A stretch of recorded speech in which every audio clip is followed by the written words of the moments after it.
Jason Griffiths, I'm a project manager with Agricultural Design. We're laying ProVista Bluegrass sod at Lucas High School on the football field.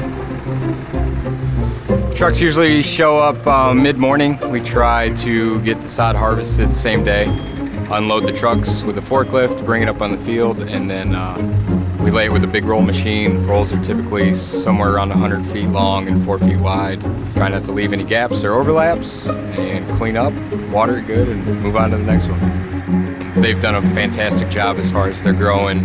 Great tensile strength. They did a really nice job at the farm of keeping it wet.